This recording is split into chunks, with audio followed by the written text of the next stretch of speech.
Hey guys, welcome back to the channel. Fabrizio Romano here as always to keep you posted on the transfer market. Today guys, many things to mention from Chelsea to João Pedro, Duran, Bryan Mbeumo, many other things. Let's jump into it.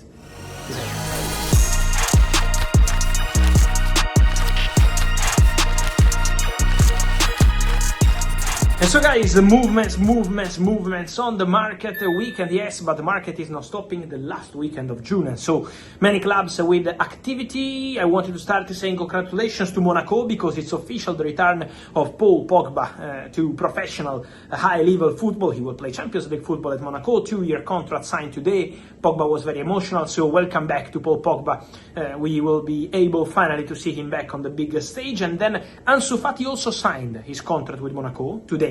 The official statement will be on Tuesday. So let's be a bit patient on this one, but everything is signed, the medical was perfect, and so Ansu Fati on loan with buy option to Monaco, and everything agreed also for the Barcelona player, who is leading number 10, and Lamine Yamal expected to take that shirt from Ansu Fati. The here we go of the evening, guys, is coming from Bynoe-Gittens. Yes, because while Chelsea playing Club World Cup against Benfica, the story is that tonight, while I'm recording this video, Bynoe-Gittens is undergoing a medical at Chelsea. And so it's a here we go, it's a done deal. The total transfer fee is £55 million. So Chelsea slightly improved the final proposal they made a few weeks ago to have Bynoe-Gittens at the Club World Cup. It was not possible with Borussia Dortmund. Now the agreement is is done, and so Bynoe-Gittens becomes a new Chelsea player. Medical ongoing, 7-year contract till 2032 for Bynoe-Gittens. Let me tell you a background story on this one, because many of you were asking me, but why Chelsea don't close this deal? Why in the last 2-3 days they were not closing the deal?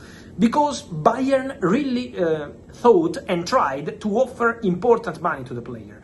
Bayern never had a real big chance to sign Bynoe-Gittens because the player wanted to go to Chelsea, the player wanted to go back to England, the player spoke to Enzo Maresca, I can reveal to you also this, so there was a call with the coach, so Chelsea prepared everything in terms of project in order to have Bynoe-Gittens at the club and to have the opportunity to develop this excellent talent. But Bayern, behind the scenes, wanted to try till the end because we know they're looking for a winger and there are not so many available on the market in this moment. So, nothing to do. Bynoe-Gittens wanted to go to Chelsea, gave priority to the Chelsea vision and project, and so Bynoe-Gittens to Chelsea is a here we go, and one more important addition for Chelsea on the market. But yeah, they tried to hijack the deal, but what's important to say is that Chelsea were always in full control. I always told you the player wants to go to Chelsea. It was 2-3 weeks ago, and now the situation is clear again. On Chelsea, guys, don't forget what I told you in the video last night. Because last night, late night, I came here on YouTube and I told you Chelsea are fully in the race for João Pedro. While the reports around were Newcastle closed, Newcastle advanced, and Newcastle closing in and all the rest, keep an eye on Chelsea and João Pedro. And Chelsea, 24 hours later, remain fully involved in the race to sign the Brazilian striker from Brighton.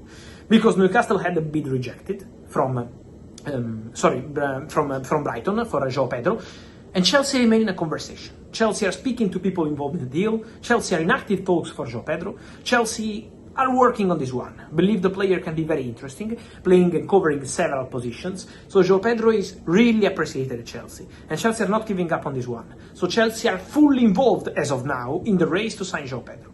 Then, let's see what happens with Newcastle.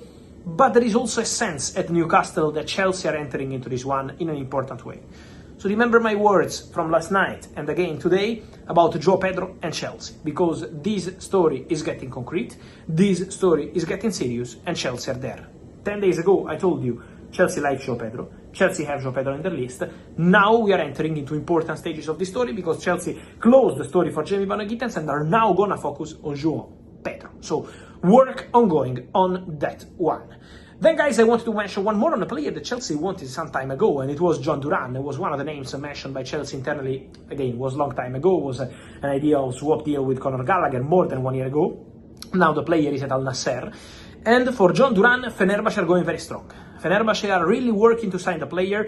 It's more than a concrete possibility, because Al Nassr are prepared to sell the player or to let him go. For Al Nassr, it's okay. The story between Duran and Al Nassr is 99% over. So the decision is to part ways and to let the Colombian striker, former Aston Villa player who just joined at the end of January to leave the club and go to another side. In this case, Fenerbahçe is okay for Al Nassr. So club to club, the deal is ready, is done.